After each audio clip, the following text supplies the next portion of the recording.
ordered it. Now you think you wanna rock that twirl somewhere orbiting.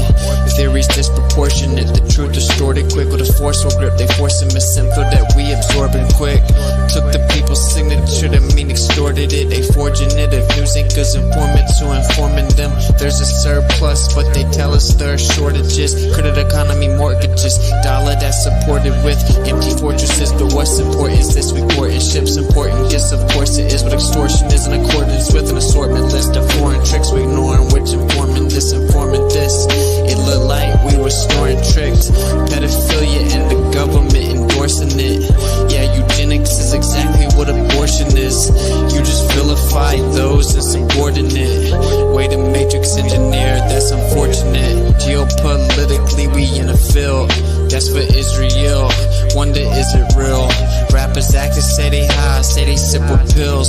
Glorify suicide so they get the deals. Big pharma set it up just to flip the pills. Control the music industry until the scripts get filled. Geopolitically, yeah, we in a field that's for Israel. Wonder is it real?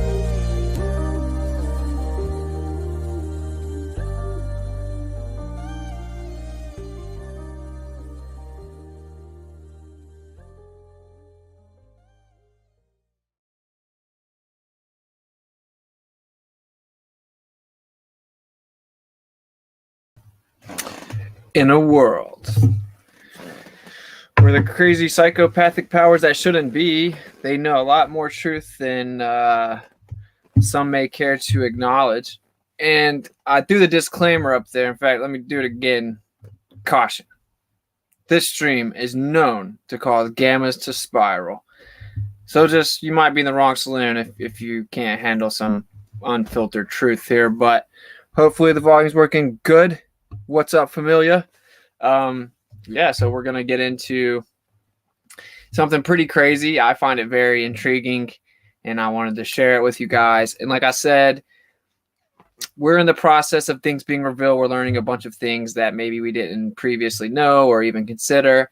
And you should ask yourself, 33 watching, Illuminati confirmed, you should ask yourself, why are these like Gnostic esoteric groups able to get some of the most powerful, rich, intelligent people in the world on the game, if you will, right? In their little occultic practice. I'm going to read off some of the donations to get them caught up. Oh, and then just to get this out of the way. So I was on Discord. I was talking to Ranty. Many of you know Ranty, previously known as Ranty Flat Earth. And we were discussing doing a debate. And I started, I guess, maybe unfounded. I started throwing some accusations at him about something that happened back in the day and accused him of stealing and taking money from this stream where people were donating to this girl, and he took them or whatever. And really, I just had secondhand information about it. I didn't really know much about it at all. I didn't keep up with it at the time. I don't really keep up with drama, to be honest. I was just trying to make a point that I thought was funny. But anyway, so I want to just throw this out here. I don't actually know that that's true, that he actually stole the money. Apparently, he went to court, and they said that he didn't. And so I don't really like throwing unfounded accusations out or slandering someone. And that's a pretty serious accusation, right? Of someone like being a thief and stealing from someone, and using the kindness of the community so that you could have your own personal monetary gain. So I will say that I sincerely apologize for really discussing something I shouldn't have. I don't really know much about it. I just got secondhand information. So as far as I know, he didn't steal the money. I don't really know that he did or anything. So I actually do kind of feel bad about just putting him on blast on the internet saying that he stole money when the truth is I actually don't know that. So I sincerely apologize for that, because I don't like when people make up stuff about me, and I don't want to do it to other people. So there you go. Now that we got that out of the way, we have a tentative debate, actually, him and I, next Saturday, I think it is. But I'll keep you updated on that. And now that that's out of the way, we are discussing duality. And like I said a second ago, if you heard me, oftentimes some of these esoteric Gnostic groups, they actually know a lot more about the truth than we may want to believe, right? We sit here and we realize, well, they lied about the earth. They said it's a magic cartoon ball that defies physics and all this stuff. And we came to the realization they lied about the nature of where we live. We came to the realization they lied about synthetic medicine, and the Federal Reserve is a fiat currency Ponzi scheme, and a bunch of the wars are questionable, we'll say. And so we kind of pride ourselves in being part of the truth community. And we think, okay, well, there's this, we would typically call them Luciferian, Gnostic group of people that are pretty psychopathic, that tend to think they have the right to run the world and rule over us, which, by the way, Jehovah told us, no, you don't need a king. No, that's not how this works. But you know how humans are. They just always think they know more than the creator. But anyway, so we kind of look at it from this perspective of these people are stupid, right? And they don't really know what they're talking about.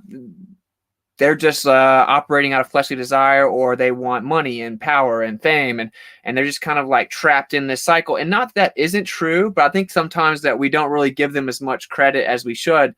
I want you to know that the foundation of their Gnostic doctrines actually stem from very true things, and they understand a lot about how reality works. And they've done a very good job with this meticulously crafted propaganda effort to where we don't know anything about it. They've detached us from these truths. They've infiltrated the movements of truth so that they misrepresent the story, misrepresent the information. And we're just kind of like crawling our way back up, trying to piece it together. And that's why I always say there's no like shame in not knowing things. Actually, one of the most intelligent things you can do at times is acknowledging what you don't know. So I would say intelligence is the efficient acknowledgement of what cannot be known. Because if you actually try to continue to know something you can't, then really you're going to be not productive at all. So this requires humility, as does this entire time of things being revealed. There's my preface for you guys. I gave you the disclaimer. So it is what it is, okay? We've already kind of slaughtered some sacred cows the last few days, and really typically this channel does this all the time. That's why I'm heavily censored. They keep striking me for stupid stuff anyway. Because we're going to cut through some of the cookie cutter representations of the truth community when really people are scared to talk about some of this stuff. So just put your big boy pants on. We're going to get into it. Awesome hoodie. Thank you. I hope it helps, brother. Just sharing the love. Shabbat shalom, dear brother, and to all my brothers and sisters. Thank you, Anthony, for the support. You're always A1, my homie. And it's much appreciated. Everything does help. Of course, the growlers take 1/3 of YouTube, but it's all good. I'm going to get caught up on the donations. Actually, that reminded me real fast. So Chavez for Yah bless, saw vid about Babylon Tower. Sweet. Thank you very much for the support. Glad you enjoyed it, and the support's much appreciated.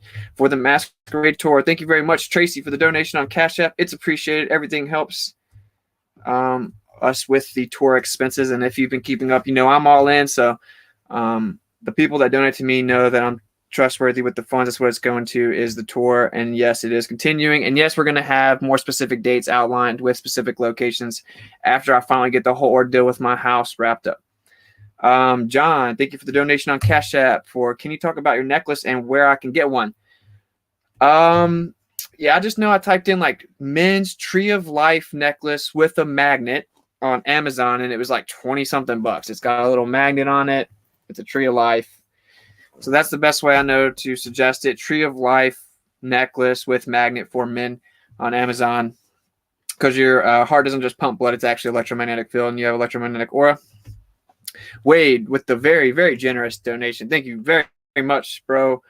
That helps a ton. And for Yah has been calling me to support you. Keep planting seeds. Will do. Got to. Doing the Father's work. And really is appreciated, man. It means a lot. Thank you for that. Let me double check over here on PayPal. I don't think we have anything to read. Through the Masquerade Tour link, which I'm gonna get back on top of the Masquerade website, guys. Yeah, we're gonna get into the gravy, but we're gonna handle some housekeeping first. Let some people get in here. But thank you for the support on PayPal, Colin. It's much appreciated. Kanya Grow, which I might have already read. Love the gravy. Glad you enjoyed. Thank you very much for the support. It's greatly appreciated. You guys are the best. And I think we're caught up. So any donations that are sent during the stream, I'll read them at the end of the stream. And then any donations sent after the stream or in between this stream and the next one, then I'll read them at the beginning of the next one. You guys know how it goes. All right, so now that we got all that out of the way, I'm going to show you a quick little video to kind of give you a visual depiction of duality. Duality is within everything, and I mean literally everything. We talked about Hashemayim, the unseen existences, oftentimes defined as heaven, right? Well, heaven's all around you, and it's the unseen existences, vibration, frequency, energy, etc. Not as if they're different things, but different modalities of the same thing. It's all around you, and it's not seen or perceivable within the material spectrum, but it's still there. And they understand this, and they understand that it all exists intrinsically with a inherent duality, right? This is a key to their Gnostic practice. So they have to achieve duality, overcome duality. I don't know if overcome is really the best word, but it's just really achieve it, right? Like fully understand and achieve duality, master duality, right? That's the entire idea. So you have like the sacred geometry, and you have, hot, cold, water, fire, just a duality, okay? Duality in all things. So we're going to play this video. And just to get a visual of what they know, this is all around you. This is a visual of how the world works in the unseen existences. If I can get there.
Oh yeah.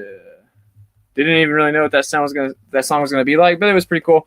All right, so there you go. There's a visual representation of duality, right? So you don't see magnetism to the naked eye, but it's always there. And what is magnetism? We talked about it. Magnetism, dielectricity in the coherent form, and the hybrid is electricity. Everything's technically magnetic, but sometimes things are incoherent magnetism. And they just teach you that there's only one type, and that's coherent magnetism. Anyway, so whenever you use ferrocell imaging, you can basically see the movement within this unseen existence, or some call it the ether, the background medium. All you're really seeing is the movement within it, and the ferrocell helps you to isolate that. So that's an idea of the duality within energy that's all around you and always present. And they know this duality is there, and the entire idea being that you have to be able to master it. Let me read this. I saw a pretty cool comment. I think this is a quote from someone. I don't know where this quote comes from, Mr. Anderson, but I'm going to read it. Possessing critical, inquisitive minds, we are the servants of Satan. You, the guardians of truth, are the servants of God. These two complement one another. Each needs the other. Of course, Satan being opposition. Anything in opposition to Yah, Jehovah, his will. So you can be Satan. You can be Satan. Anything in opposition. That's what it actually means. But there you go. Within that Gnostic belief, I think that would be more of a surface level there. I don't think they actually make a conscious decision to think that they can wage war and overcome the one true creator. I think that we were kind of discussing this earlier. I think that maybe they believe that he put us here in this little limited form, and he doesn't want us to fully understand our power, because once we rein in our actual power, our metaphysical capabilities, that we would basically be as strong as him, and he could effectively do nothing to prevent us from whatever we wanted to do. So they think once they acquire this state of mastering duality, then they're basically untouchable. I don't think that they actually think they can wage war against the creator and win necessarily, but who knows what these psychopaths think. But we do have to kind of step back and open our eyes and think that it's probably a little deeper than just, hey, bro, murder some babies, you can be famous. I don't think that's all there is to it. I did see someone ask me, Austin, I heard you say God came from Gadriel. Can you give me a link on that? I believe is what you said. Well, according to Enoch, the one that deceived was Gadriel. I'm not necessarily, it doesn't really matter. I'm really starting to learn a lot about the idea of these entities that cause us to do bad things, and mainstream Christianity has basically propped this idea up so you don't have any personal responsibility for your own wrongdoings. And we're about to get into that a little bit. And I'm just going to scratch the surface on it. I'm still learning, I'm still studying, but I do think it's very interesting gravy that you guys should hear. All right, so there you go. We got all that. Now I'm going to share screen real fast to show you this verse that's going to get us started. Here we go.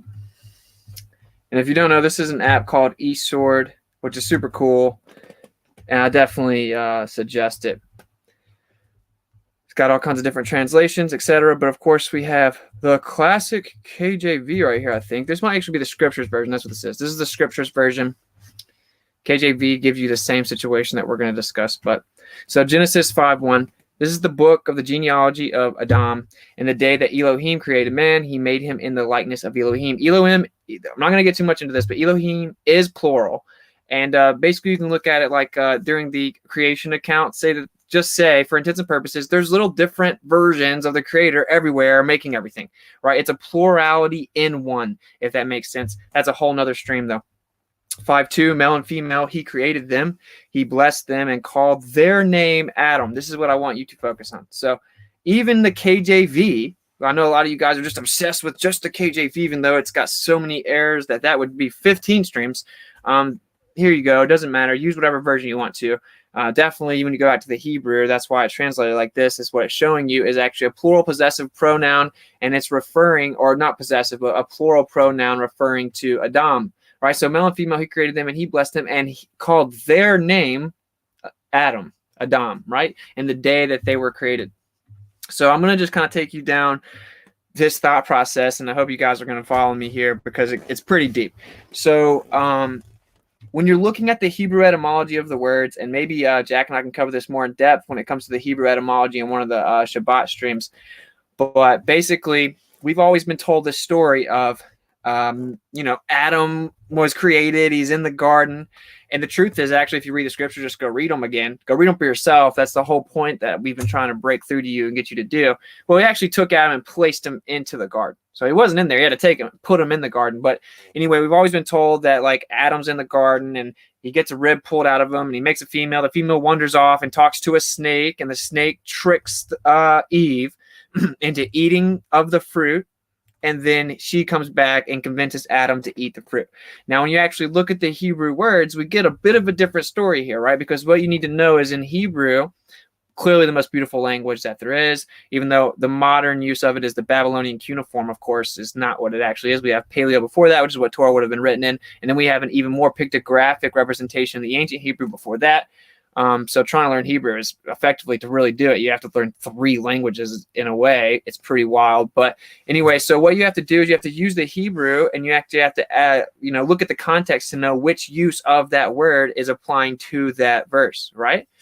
Because there's numerous different meanings. We kind of have this in English, but it's such a wizardry language. We have too many words for the same thing, right? It's not like that in Hebrew.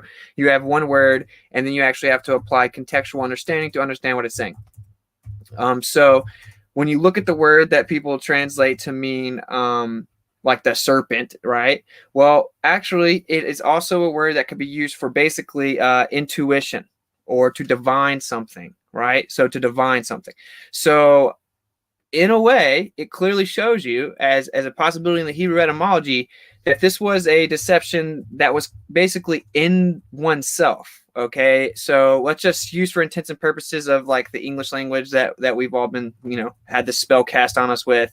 Basically, you have your subconscious and your conscious, and say your conscious, like whenever you're making a decision you shouldn't do, especially for those who have actually surrendered to the will of the Father and they try to adhere to the Torah and they're trying to learn and cut out sin and repent, etc. Whenever you're tempted with something, basically what happens is in your own mind, you're trying to weigh out exactly what you're going to do. You're going to justify it one way or the other. You're going to know you shouldn't do it, but you're going to figure out a way if you can bend it and twist it and justify it. You're going back and forth in your own mind, right? Well, say that basically you have the subconscious capability of having information, then your conscious mind knowing what you're supposed to do is arguing with it. That's kind of a rough analogy here. It's not the most applicable, I don't think, but it's decent. So using the Hebrew, it could be argued, and I think very convincingly, in fact, because of the way that everything works in context, that she actually thought of this herself, okay? Thought of this deception herself, and because it says she looked at the tree and saw that it would make her wise, etc. Well, how did she, it says she knew these things. The serpent didn't come and tell her this tree's going to make you wise. She said she looked at it and she knew, right? And then anyway, that's a whole other stream. And I don't want to get too much into the depth of that because the actual point here is that I showed you, and I'll pull it back up on the screen. It says right here, male and female, he created them and he blessed them and called their name Adam or Adam in the day that they were created. Okay, called their name Adam. Okay, so basically I was thinking earlier and I was like, okay, you know how the crazy psychopaths that think that they're special and they try to run the world or really pretty much successfully do run the world, they love this guy right here.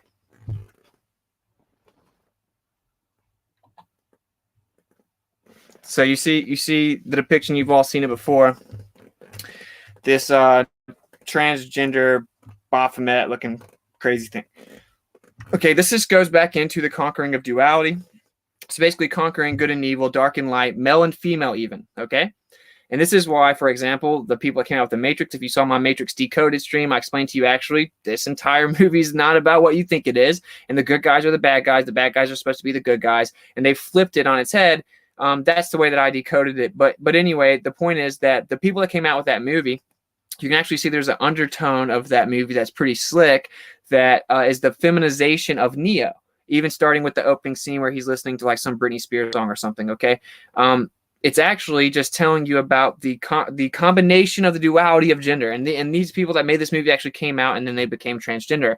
It's a very esoteric movie. It's deeper than most people think. They cracked the code, but most people didn't at all because they don't even realize that the entire character group is flipped. But anyway, so my point is that within these esoteric Gnostic circles, the mastering of duality, even when it extends to gender, is a huge deal. And they literally depict it that way. They show you, right? Okay, this is the mastering of the duality of gender right here. And we've all seen it. So this is where it gets pretty crazy, right? So their name was Adam. Okay, so basically, was our current interpretation of male and female actually a thing prior to the separation? Because actually the scriptures seem to insinuate that that wasn't the case, right? And so basically there was a perfect metaphysical combination of the duality of gender, right? And in the original form pre-fall, it wasn't a separation of gender, okay? And actually, if you look at it a little deeper, when it says he took his rib, well, really it just took a part of the structure. It wasn't, what kind of structure was it? Was it a metaphysical structure prior to the fall that we then have this fleshly structure that has cell degradation and bleeds, et cetera, et cetera? Okay, so it's this entire metaphysical entity, right? And it actually has the capability of reproduction. So it says, be fruitful, multiply. Now, this is before he tells Eve, as people know it, that she will actually increase in conception and, birth pain. So to increase, they still had to be capable of reproduction prior to that to make an increase, but it is different. And actually, Adam names her according to the fact that she now bears the responsibility of reproduction. That's actually what in Hebrew, what the name means. So it's not like, oh, you're so pretty, Eve, and that wasn't her name. I'm going to name you according to that. It was basically like he was pissed off and like, okay, now look, you now have the responsibility of reproduction because of what has happened, right? Like what you did. But basically they were one in the same, and it tells you that right there. It's right in front of our faces this whole time, but they've told you this whole fairy tale story. No one actually read Genesis. They just listened to their church preacher tell them what happened in Genesis. They've seen cartoons and movies with a snake that talks, and this idea that there was just immediately a male and a female in the garden. The snake comes and talks to the female when she ducked off from Adam and then got tricked and deceived and beguiled, which is a whole different thing. Genesis is such a rabbit hole, it's insane. But basically the word that's supposedly used for beguiled or deceived can actually mean to lift up or to gift. Right. So just the word that we also get that's one letter away from NASA.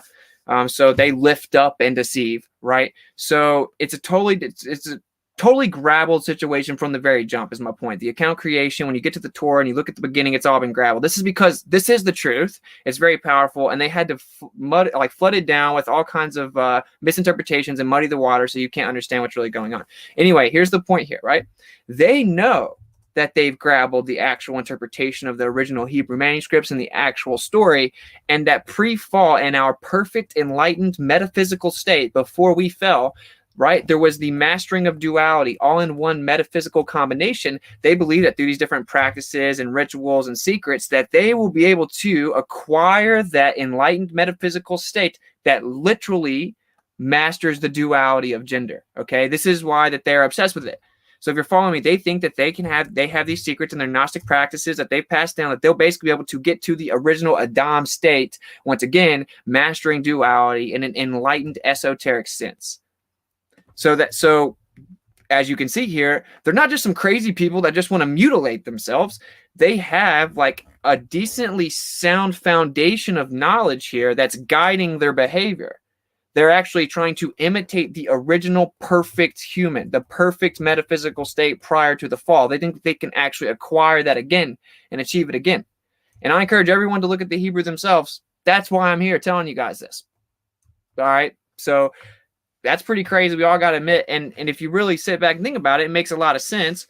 And it tells you right there, their name was Adam. It tells you a plural form, and it gives you the singular name of Adam.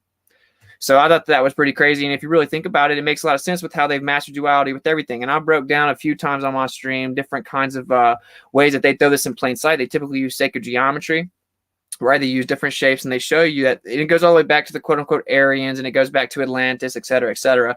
But it's all about mastering duality constantly: fire, water, ice, or like cold, hot. It's always duality: good, evil, light, dark. And this is why oftentimes it's misinterpreted that like there's just this occultic group of Satanists that are evil, and they make pentagrams with candles, and then they murder babies or whatever. I don't know that they don't do that. It does appear that certainly a lot of them do, but they're not just that. Okay, they actually know that there's a dark and a light path. You have to conquer both. Okay, and so that's where you get what's called the Luciferian doctrine, and it does appear to have a lot of logic in the application that, well, they think that collectively they are Lucifer, that they have a collective consciousness that's super powerful, and that they themselves are Lucifer. It's an idea of enlightenment, and then they point to the sun because it's the symbolic idea of the ultimate peak of enlightenment and understanding. Collectively, they are Lucifer. They're Luciferians. They love the owl because you can see in the dark, right? Because they can see what others cannot see. It's all about this special group of people that are enlightened, and they exist and are able to travel and traverse within this astral plane, as some would call it, the metaphysical, the unseen existences. That's very real. It doesn't not exist, and they're actually able to traverse it. They're able to traverse it quite efficiently over the years of dropping down this Gnostic knowledge through their lineage, and that's why they're incestuous, to keep it to themselves, right? And so they basically know this gigantic truth that's right in front of everyone, but they know that majority of people don't know it. It took a long time for them to get us to where we don't know it, though. And this is where the heliocentric globe lie has a lot to do with it, because it told you you're a tiny speck of dust, everything came from nothing, and nothing extends outside the material world. You couldn't even actually logically entertain that option if you knew what the earth truly was a geocentric stationary plane, because it has to be the center of everything. And then what's actually causing the movement? There has to be a movement within the ether, the background medium, the unseen existence, Hashemayim, all around you, right? It's all around you, and it has this movement, and it's cyclical. But now you think that just everything is coalesced by your little deity. When atheists that believe in this, they have a deity, they call it gravity, right? And it coalesced random, compilations of rock and matter into perfect spheres over billions of years, and it goes around the heliocentric model around Helios, right, which is all about sun worship. And they were able to cast this deception onto you and build upon that, telling you that there's nothing that extends beyond the material world. And then, of course, we've already explained, with the Michael Morley, we actually explained this in the last stream, that they didn't get the expected phase shift with the perpendicular light rays. This is just modern history, by the way. Like, this was known for a long time, but they expect there to be an ether, right? Because sound waves, what are they propagating through? If it's an electromagnetic wave, it has to be propagating through a medium. So they just assumed and knew there was an ether, as did the very person that gave you the electric grid that you use to this day, by the way. And so they found out, well, no, the Earth can't be spinning and revolving, and it had this etheric background medium. So instead of acknowledging, obviously, the Earth isn't spinning, they kept it. This has evolved into the materialistic confinement of subatomic particles and all this other nonsense. This is because it can only be in the material world. So it has to be there even though you can't see it. It has to be limited to the material physical confinement. And people actually think like this and believe like this. And this is why you have quote-unquote atheists, which is a positive affirmation. There is no creator. There isn't a real atheist out there. At best, you're agnostic. But they actually think that's a viable option. They think it's a viable worldview. And this has resulted in apathy or not a nihilistic worldview where nothing matters except for this life. And as long as you can stay alive, conquer everything that you can't hear, because when you die, then nothing happens. And then lightning struck primordial soup, and inorganic matter turned into organic life, and all this other nonsense, abiogenesis, and then rocks turned into humans, and then that's after, okay, if rocks turned into amino acids that turned into a perfect cell, that turned into a fish that crawled out and grew legs, and then turned into a rat, that turned into an ape, that turned into a human, and everything just a materialistic confinement of billions of years of random happenstance.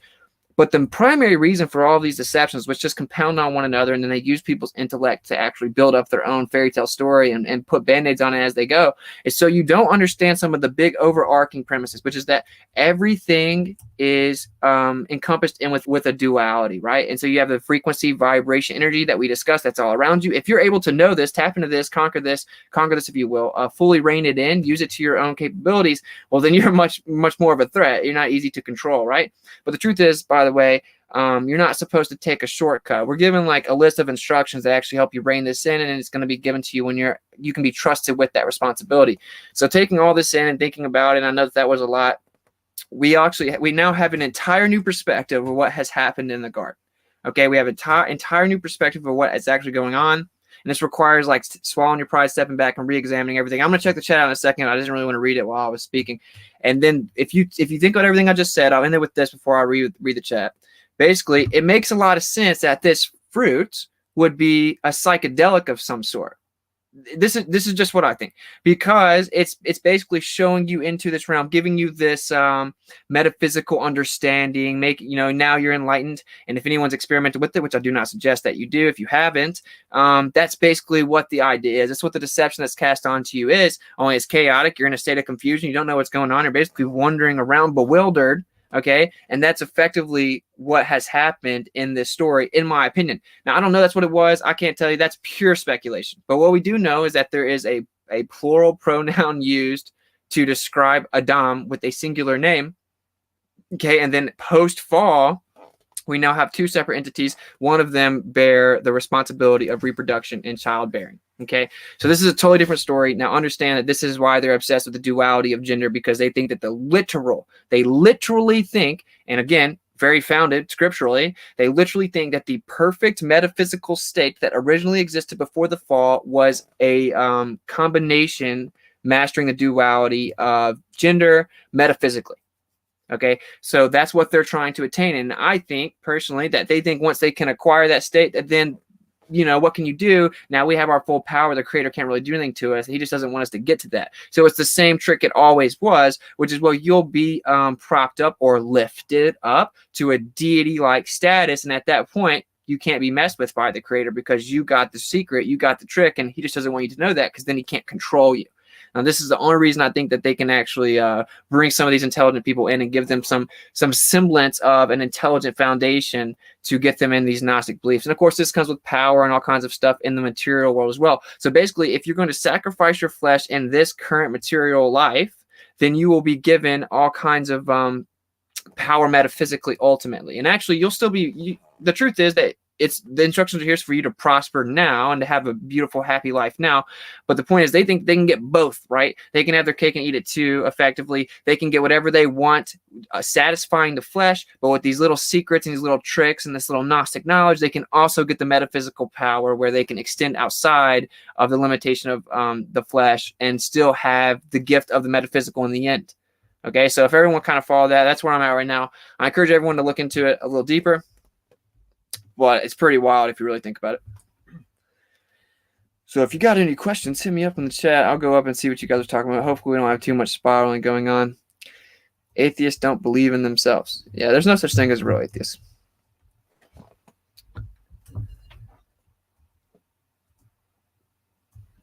He can't help it, Rico. He's on an autopilot. Oh, slow down. Yeah, sorry, I can't help it. That's guys, are you new to the channel? Nice show far, Austin. I got one in my house that I blow on the appointed times. Very fulfilling. I already told him it was mine. Yeah, that's my boy Jax, but it is awesome, and I'm definitely going to get one. Every religion tracked to a serpent. Yeah, there's something in there always. There's something to the idea of the serpent, but look at the scriptures and what they actually say. That's all I'm saying. Because what the modern Christian church has done is they've propped up the idea that there's this evil bad guy running around called the devil. And anytime you do anything wrong, it's not actually your fault. The devil tricked you into doing it. No. You did it, bro. You did it. You didn't stand up tall and remain strong and then fulfill your responsibility to overcome temptation. You did it.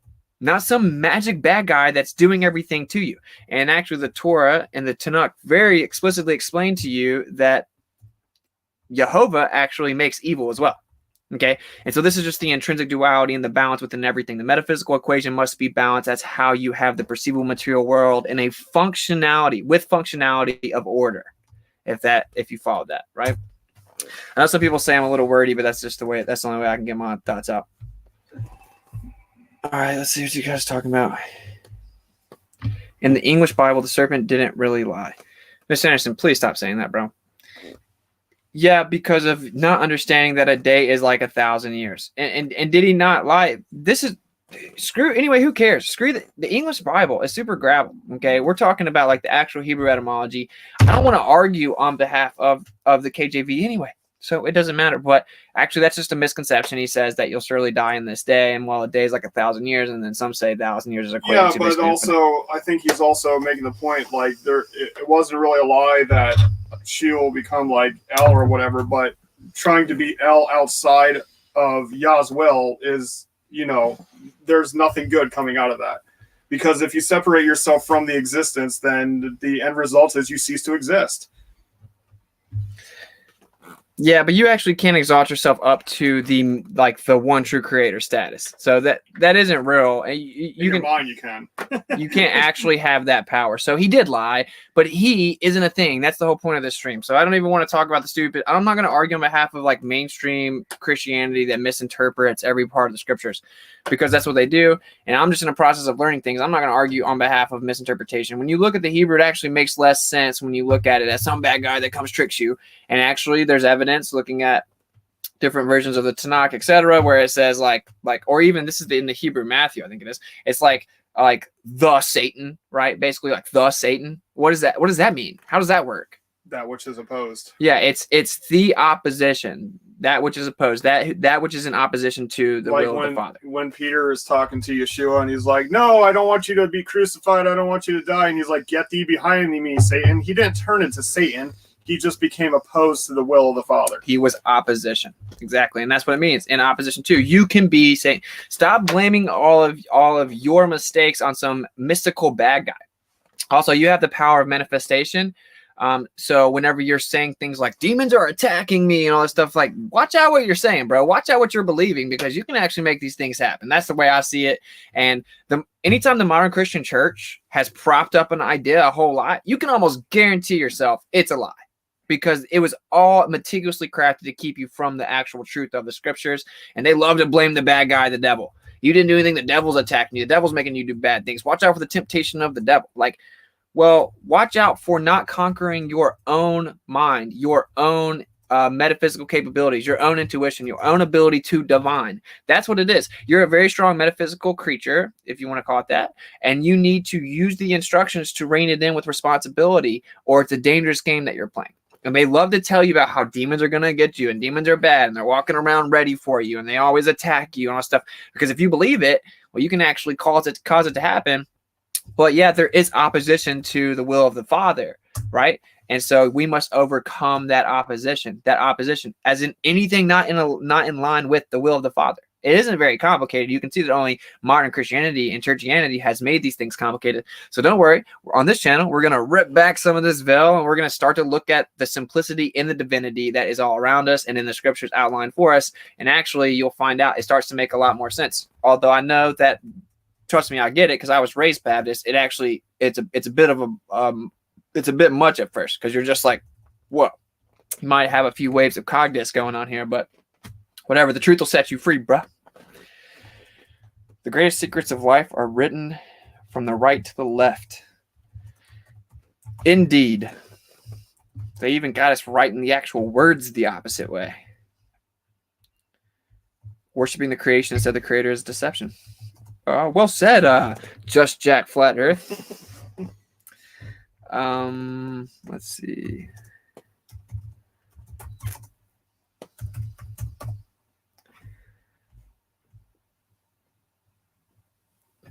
Wow, didn't Yeshua tell us when he told those that were related to Abraham by blood that they were of their father, the devil, because they didn't do the deeds of Abraham? Oh, y'all gotta check out Hebrew Gospel of Matthew. There's a lot of twists in the Greek, man. Yeah, so that's one thing that we've been doing a lot is I've been watching this. So the version, like he says, the Satan. Okay, so first of all, it says the Ruach led Yeshua to be tempted, not the Satan led Yeshua to be tempted. But then he was tempted by the opposition, and the opposition is everything that opposes Yah. He was tested with power. He was tested with authority. He was tested with greed. So that is one thing. So in KJV, it says devil. Well, devil is the one that performs evil. Well, Satan is opposition. It's so not evil. Why'd they change it? Why'd they change it? If it says the Satan, right? Why would they change it to like the devil? Like just saying devil, like it's an entity when it says like it's really literally saying the opposition to the Father. Why is it changed? So guys, all I'm saying is you've got to be humble here. You're going to have to get rid of your churchianity. This is not for everyone, I don't think, because if you can't swallow your pride, just like I can't talk to some astrophysics professor and tell him everything that he's been taught for the last 20 years is a lie because he has too much pride in it. He has too much reputation at stake. He has too much of his life devoted to going around and judging other people or talking down to them or touting their credentials or whatever it is that he can't accept. This is the same thing. I'm not talking to anyone specific with that comment. I'm not talking to you that made the comment specifically because that's a reasonable question, because a lot of the questions are going to come up that you're going to be like, wait, what's going on? But every time you dig in a lot deeper, you find out that it's a lie. And modern Christianity's interpretation of all of the scriptures is a lie. It's okay. It's because it's the truth. It should be reassuring to you, certainly if you've had a real personal connection and relationship and he knows your heart if you're growing. But it just is what it is, guys. Like, just accept that you've been lied to, and not everything in modern Christianity is real. And this should make sense to you anyway. If the path to destruction is wide and many are on it, and then the path to life is narrow, but if you find it, well, there's a church on every corner, bruh. So it's time that we kind of suck it up and realize that, yeah, the doctrines that are being taught, very few find the door, even fewer walk through it. It's if you go to church and you listen to your pastor and that's the extent of your knowledge of scripture, you're in trouble. Sorry, not sorry. Yeah, so crack the book, read it for yourself, get a concordance, get a dictionary. And, the base dictionary would be a Strong's Concordance, but if you want to go a little bit deeper, get the Ancient Hebrew Lexicon of the Bible, where you can see the root words of all Hebrew words, and then you can figure it out. I mean, it's been so construed by, people think that Christianity is outside of the Catholic Church, but, even in the Catechism, they say the reason that they worship on Sunday is because they're still part of the Roman Catholic Church. All of the doctrines that came out of Catholicism is what's in Christianity today. The only thing that they took out is, a few rules like, not worshiping idols or praying to dead people or stuff like that. But even Austin, he went to a Christian church, not a Catholic church, where there was a statue of Jesus. And he says, isn't that idolatry? And he says, that's not a statue, that's Jesus. Dude, does he even know what he's saying? No, he doesn't. He just regurgitating the doctrine of men. That's what a bunch of people in here do, and a bunch of the same people come in here and do it every time. And then they get their misconception of their doctrine thoroughly dismantled on the spot, right after spamming the chat. And then they come back and they start spamming doctrine again, as if they have some moral high ground here. Guys, I was taught this. I know I can argue your argument better than most of you guys can. I was raised Baptist. You guys know I can kind of debate. So I looked at this honestly, and I'm having to walk some things back, but there's no shame in being wrong about things. There's only shame in being so arrogant that you've been telling so many people that your pride won't let you admit that maybe you were wrong. For example, there is a Hebrew Matthew, and we're watching in depth. I'm watching in depth them break down the Hebrew Matthew, every single aspect of it in depth, right? Comparing it to the Greek manuscripts. For one, do you think that Yeshua was going around and he was predominantly speaking in Greek? Is that what you think? And that all of the transcripts were written in Greek way after the fact? No. Just like everything, the Romans took it, absorbed it, and tainted it like his very name, like the very title of Christianity. And now in the Vatican junk drawer, we have a Hebrew version of Matthew, right? And it has some distinctive differences. And it's actually just removing contradictions. Just like I explained to you guys in a few streams ago, where one of the contradictions that's in the Greek isn't there in the Hebrew that seems to clearly predate the Greek, right? Whenever they say, it says, listen to what the Pharisees say, but don't do what they do. And then right after that, it says, don't listen to what the Pharisees say. But the truth is they made one little swoop different, right? They made one little stroke of the pen different. They changed the he to they, and he is referring to Moses, who, basically they sit in the seat of Moses, right? They literally used to sit in a seat of Moses for the Mosaic law, saying that they now have authority to add on to the law because he was given the instructions. Moses was given the instructions. So it says, listen to what Moses says. Don't do what the Pharisees do. And then right after that, it says, don't listen to the Pharisees. That's not a contradiction in the Hebrew, right? The actual original language, because that's what his name is. It's Hebrew. That's what the Torah was written in. Paleo, that's Hebrew, right? That is actually the actual language that this was originally written in. And then the Romans have come in and tainted it. And then they absorbed Christianity, try to take it over by force because they couldn't make it go away. The followers of Yeshua, right? So then they changed a whole bunch of stuff, and then they threw in these suffixes. They changed the name. They made their own version of churchianity, basically, which is evolved into now, right? And they called it Christianity. They came up with their own name and everything, integrated with their polytheistic practices, integrated it in with their Sunday festivals they already had, their pagan festivals. They took the whole story, they changed it. They took the manuscripts and changed it too.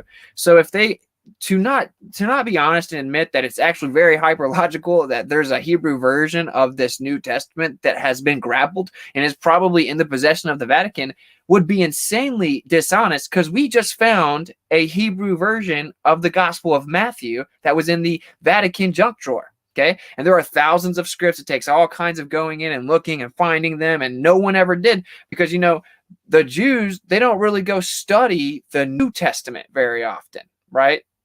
Because they don't care about it. So this Hebrew just sat there.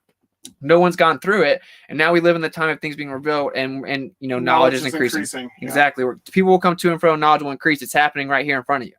So it's just, he's calling his people, and it's going to be a remnant of people that are willing to be humble and accept the truth as they learn it, as it's revealed, as we're ready. And we weren't ready for some of these truths. He had to wake us up to the very nature of the earth for us to be ready for some truths that we're coming. There's a process, and Jehovah's in control of it. He knows we're in the midst of a great deception over the course of generations, and he's waking us up. And if you have a humble spirit and want to know the truth, then you'll be able to wake up to some of these revelations. If you do not, you're going to go down swinging, and I just encourage you not to do that.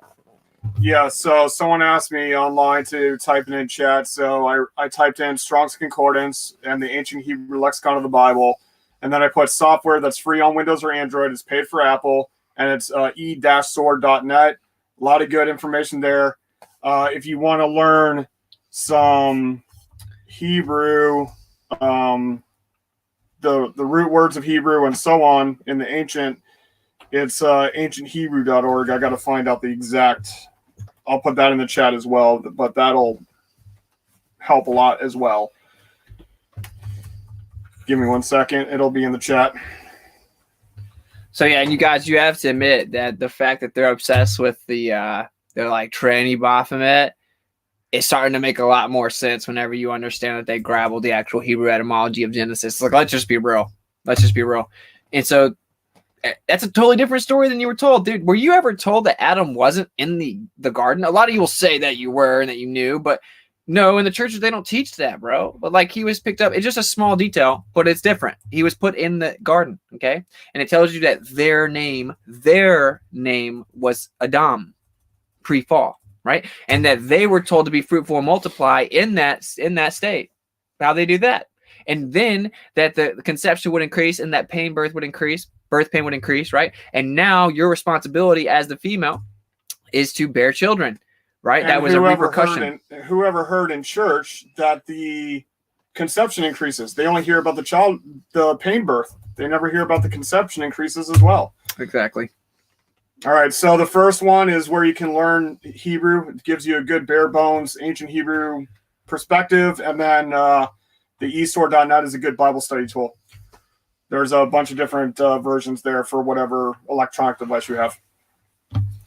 I don't understand the argument about pressure next to a vacuum because it's practically a vacuum 20 miles up, bro. I think this stream's a little deeper than your incapability of understanding the second law. But yeah, I remember when they said that as soon as you leave Earth's atmosphere, it's like, they got to go tens of thousands of miles away to get to the moon. But now they say the atmosphere goes beyond the moon.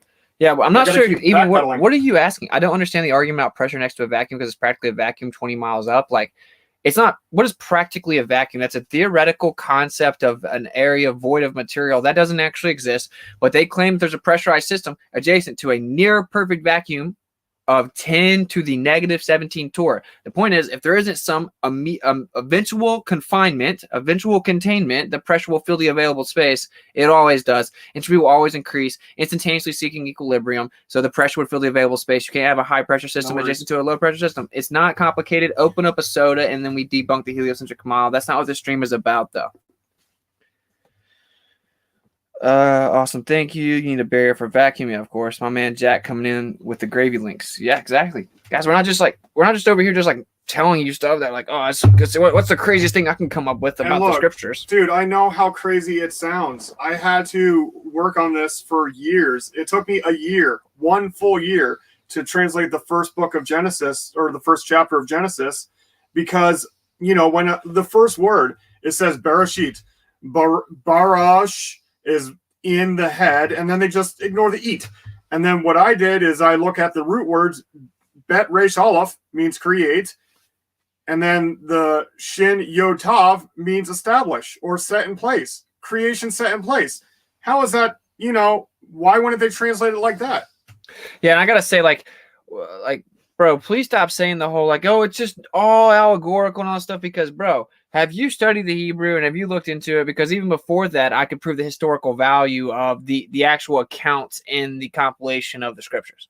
So, stop just trying to hand-wave dismiss it because it's easier for you to say it's all metaphor allegorical, because no, it's layered with metaphysical truth, but it is a literal account of what has happened. There's a literal list of instructions to show you how to maneuver this deception and to acquire your capabilities and to get right with the Father. There's one true creator, is Jehovah. They hate his name. They hide his name. They know the power in his name, right? And it just...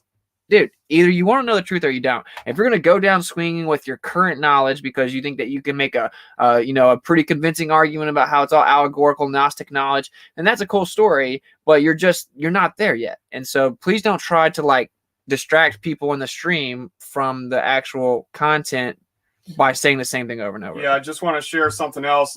If any of you have ever seen writings done by Jews, it kind of gives you a hint, because whenever they write God, even though that's not his name, that's a title that's actually named after a prosperity deity of Babylon. But every time they write G-D. And every time they call him Lord, they go L-R-D. Well, what's that letter that they remove from there? It's called the Cholam. The Cholam that gives you the O sound. That's why Yehovah is so, it's forbidden by all of Judaism. Yeah, they don't care if you call them Yahweh. They're not even, they don't bat an eyelash if you do that. Yeah, which is about Jupiter. I asked if Enoch was allegory. I didn't claim every single word was allegory. Yeah, no, that's cool, bro. I'm not clapping on you, Mr. Anderson, but I'm just saying, in general, I don't let's just stay focused here, guys. We're talking about the fact that the scriptures have been changed, and let's discuss what we're discussing, right? We're not talking about Enoch. I'm not talking about Enoch right now. But yeah, here you go. He explained to you that God, G-A-D, God, pronounced exactly the same. They just changed a little bit, made you still say it, put it on the back of your dollar bill. It's the Babylonian deity for fortune and luck. I used to tell everyone, look, it's abbreviation for Gadrael. Well, the Gnostic teachings do teach the idea of, being able to manifest a metaphysical thing, and it's named Gadrael. So yeah, they've layered their deception, and no, God is not the true creator. That's why every single famous person loves to say, I'd love to thank God for this award. Gadrael would be, L is my prosperity. L is my riches. Right, exactly. And that's why it's literally on the back of your dollar bill. Like, it's on the back of your money, because that's what it's about. So no, I just guys, let's just talk. I will say there's no such thing as a vacuum. I was big on the extra biblical things as well, but now I'm realizing, bro, just the Torah alone has been so grappled. It requires a lot of time and effort for us to get to the bottom of this. And then you stack on top of that the Gospels, and there are Hebrew version, and just the Hebrew version of Matthew is tons of information. I'm talking hour to hour and a half streams back to back to back on 2x, and it just never ends. It's so much information. It's not unnecessary information. This requires diligence and wanting to really know the truth and a humble spirit. We have to acknowledge that maybe we were tricked about some things, bro. They tricked you. They had billions and trillions of dollars to do this. They had all of higher academia, and they had hundreds and hundreds and hundreds, if not thousands of years to build the deceptions about what we're learning. So we're going to fight back now. You feel what I'm saying? That's what we're doing. We're fighting back. We're getting to the truth. I want people that really want to know the truth, but they saw the flaws in modern Christianity. I want them to still be able to get right with the Father. I want them to realize how real this is, how much He changed my life, how much He's guiding me and protecting me and providing for me. And I feel the Spirit, He actually touches you. It's a very real thing. This is not some fairy tale. It's very, very real. And I love so many people in this chat. I want them to realize how real it is, and I want them to have the same thing. I don't want to get in some churchianity arguments about these doctrines of this denomination, all the psychopaths that give their authority all over to the government, and they all say the Old Testament doesn't count except for when we want to ask you for tithing. All of a sudden we're going to go back to the Torah because we want your money. All of a sudden the law does count when it comes to tithing. None of that matters. I just want you guys to realize how real this is, and I know a lot of people are going to be able, if they're willing to be humble and step into it with some faith, as in have the faith enough to just actually seek it out, they're going to fit right in. Because all it requires in this day and age is humility and being willing to learn as you go and admit what you didn't know and then keep seeking out the truth. That's what most of us do anyway, right? So I just want the people that are on the edge or have been pushed away from with modern Christianity to realize how real this is, how important this is, how Jehovah the Father loves you, and He wants to have a personal relationship. He's not just some unidentified energy that doesn't. No, there's a personal relationship here, and He loves you. And it's like a father figure, okay? And I want you guys to realize that, because he's gonna bless you, and He wants to have a communion with you. So that's my point. I just want to break through to those people. I'm not here to break through to the people that are effectively the Christian physicists that aren't going to listen to me tell them, well, the second law debunks your model. If they can't accept it because of their reputation or for their years of what they've been touting to other people, let the dead bury the dead. And unfortunately, that requires me to clap on some people within the truth community itself, but it is what it is. I don't do this for money or notoriety or likes. I just speak the truth unequivocally. The beast is the lion and the leopard and the bear. Jehovah is the lion and the leopard, and Yahweh is the lion, the leopard, and the bear. Okay, sorry, I just naturally instinctively have to update Yahweh. But that's pretty interesting. I can't say that that's true or not true. I don't know. That the beast is the lion and leopard and the bear. Yahweh is the lion, leopard, and the bear. I can't really say that doesn't make a lot of sense because it's attributed to Jupiter. So they don't care if you say Yahweh. Yahweh Petter. They just don't want you to say Yehovah. That's what they don't want you to say. And Yahuwah's just as bad to them. So yeah, Yahuwah, which is a dialect difference. They don't like that one either. I am leaning towards Jehovah, right? Because first, for one, initial resonance of how it struck with me, because walking in the Spirit's real, guys, and He'll just kind of show you things, and then you got to figure out, why did I know this or whatever. But in addition to that, there's just way more historical evidence for it that has confirmed it. And literally, all of these powerful structures, like the Catholic Church and modern Judaism, they've hidden this. They know this is what it is. They don't want you to speak it. They don't want you to know it. Anyway, either way, it's not Yahweh, right? We need to stop saying the terms that they tricked us into saying, like a Talmudic curse on the Messiah, Jesus Christ, or just say Christ over and over. What? And actually, he was really, it's not even technically anointed. It was the closest word they had, right? Which means Greece, correct? Yeah, it's the what they would call when they grease their shields. That would be Christos. All right.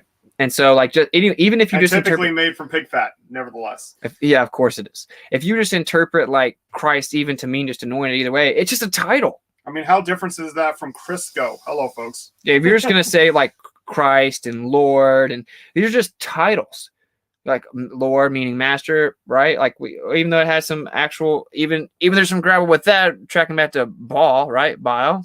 Uh-oh. Yeah. So basically every single term they've propped up, and they took his real name out 6,828 times, and they just gave you a whole bunch of titles. Well, if you don't know what you're talking about, you don't have a real personal relationship, it doesn't really matter that you say these different names that have been given to you over and over. What exactly are you worshiping? You know, like, and dare I say, there's like metaphysical importance to some of these things that we're saying, because there's a vibrational pattern that comes out. And certainly when you say it with conviction.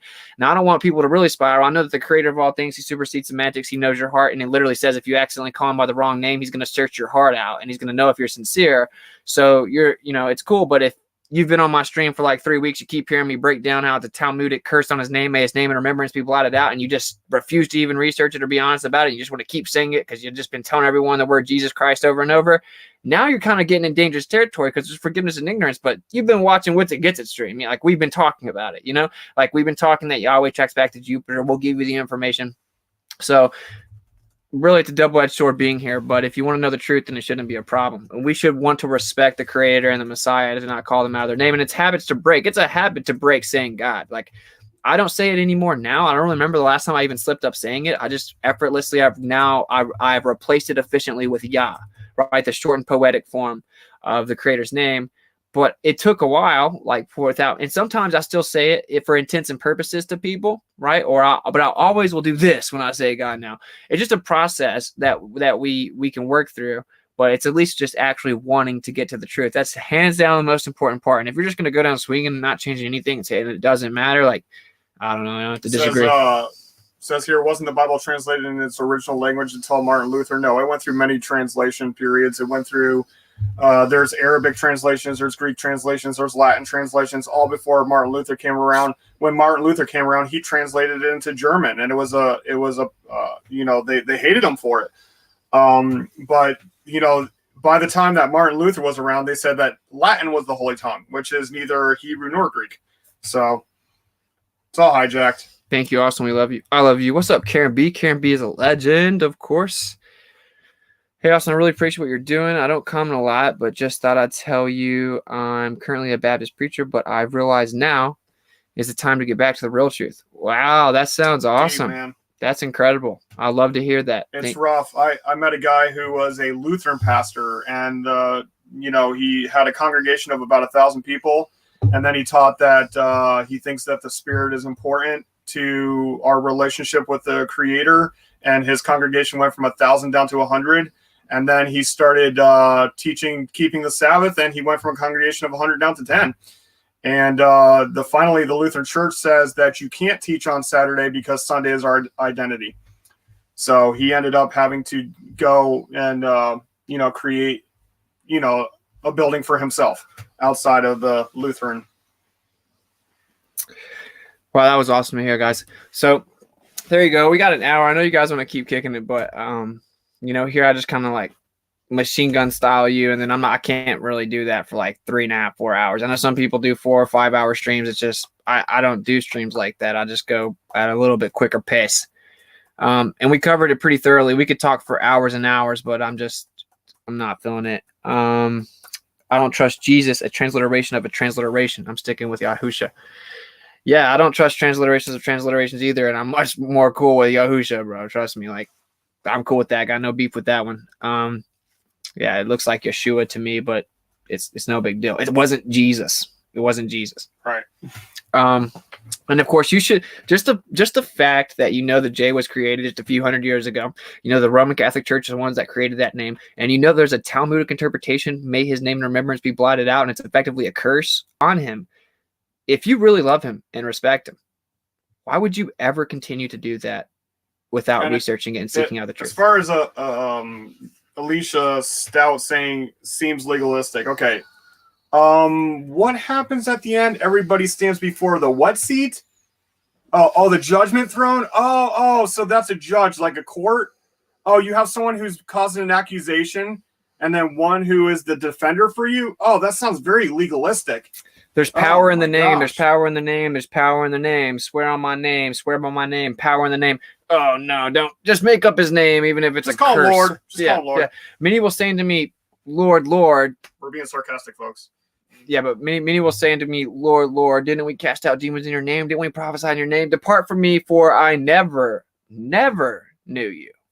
Okay, so who work iniquity. Iniquity, which is anomia, which means without the Torah. Right, which is what people would say lawless. And of course, they do know how to translate it properly whenever they do the man of lawlessness, referring to the Antichrist figure. But it seems like they forgot how to translate it when it comes to that verse, where it literally shows you being turned away. All of a sudden, no, we'll change it. Iniquity, we'll create this idea of it meaning just doing bad things. Like, no, it means going against the Torah.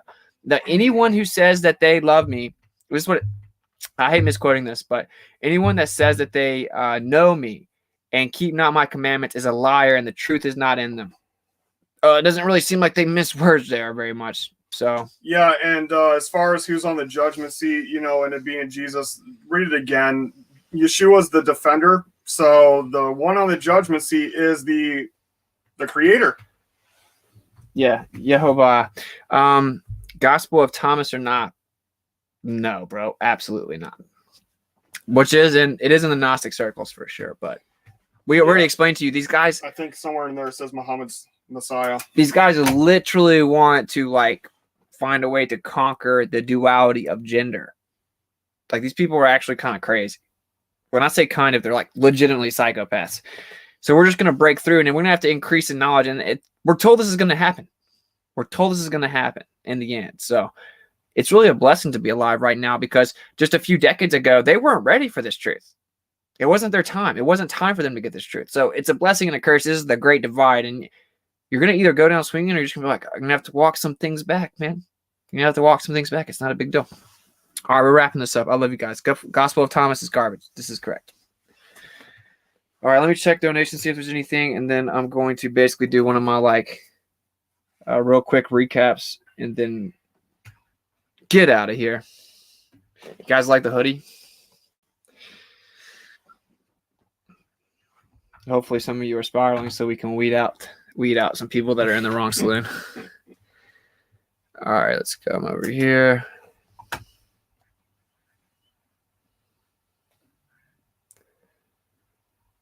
Jacob.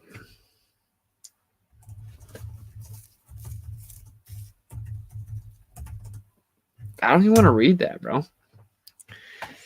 Let's just say, let's do it for Yah, bud. Or let's take out Hasatan for Yah, bud. Thank you very much. Thank you very much for the support and the super chat. Much love, Jacob. My boy Michael Lyon always coming through. Much love, bro. I can't read Hebrew that well. This is a Babylonian cuneiform. Mm-hmm. This is actually modern. This is what do you call it? Oh my gosh, I forget what it's called. Oh man, dude. It's where they have two vowels. That's not typical Hebrew. That's the later one where, people in New York when they write like that. I was talking to you about that the other day. Yeah, you know what's trash? There's 5 different freaking Hebrews. It's ridiculous. Yeah, it's and annoying. It's really the so Moses wrote the Torah in Paleo, right? So this would be just a second. I'll show you. It's just really aggravating because I'm learning Hebrew, but in order to do this, I have to learn the Babylonian cuneiform just so I can read what everything's printed in modern times. I have to learn it to be able to actually read Hebrew in modern times. And that wasn't even, it's not even it's not even real Hebrew, bro. It's the Babylonian Grabbler version. It's really kind of frustrating, but I'll show you guys a difference here. I hope this won't be inverted on the stream, but I'm trying to remember.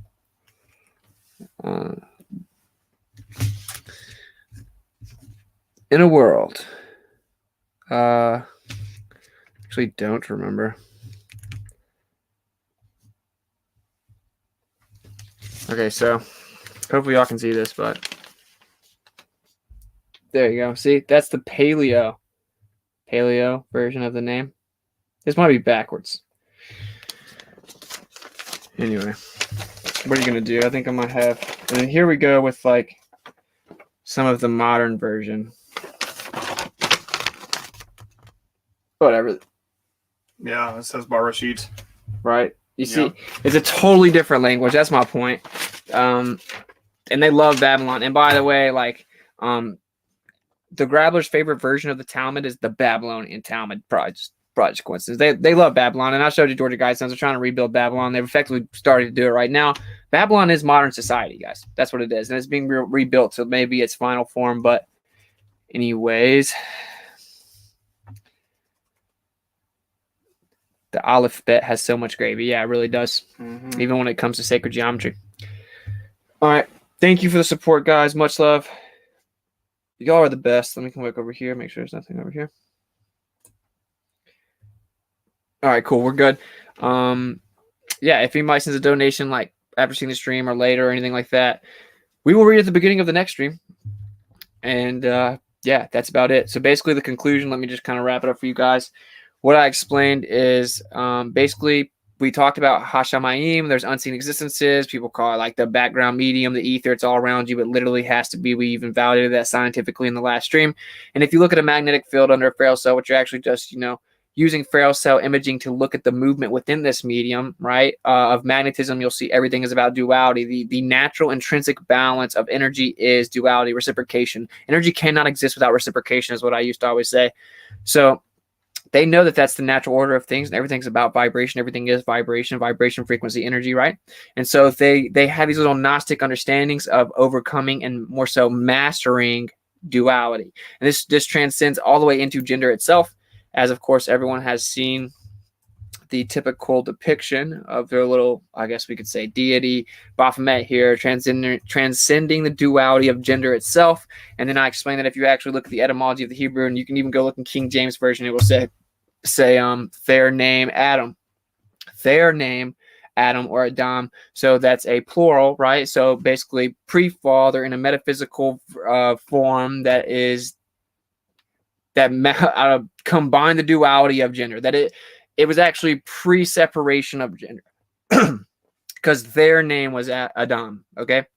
So the duality of gender was conquered in our perfect metaphysical enlightened state pre-fall. They think that they have little practices and Gnostic teachings that can help them acquire that metaphysical state where they can actually conquer the duality of gender as well. And then basically they'd be untouchable and effectively be a god themselves. Of course, they think that collectively they are Lucifer. So they actually seem to have a better understanding of the Hebrew etymology of the Genesis account than most of the people that think that they know all about the scriptures.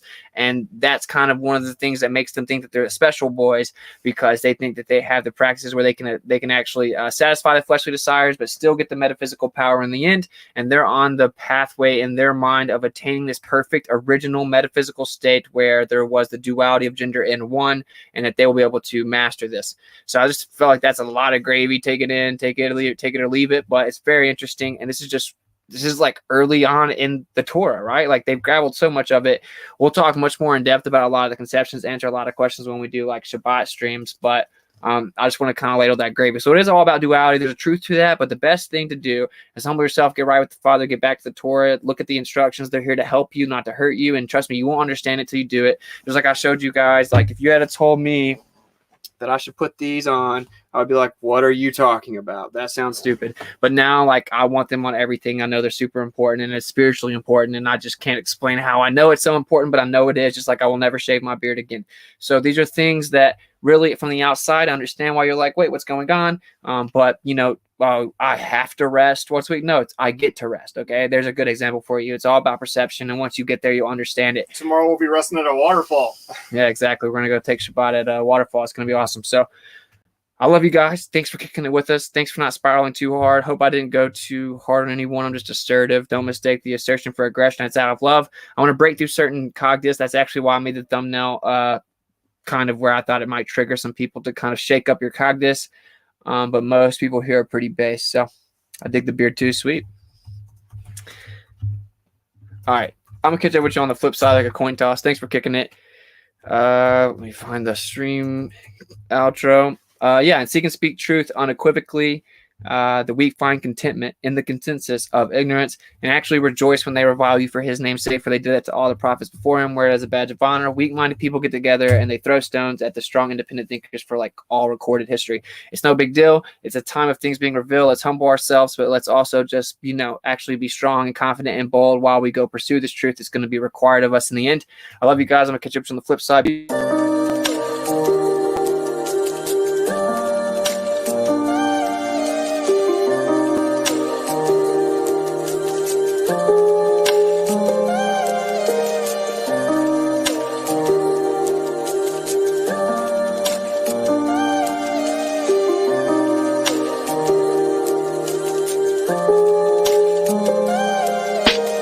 Geopolitically, we in a field that's for Israel.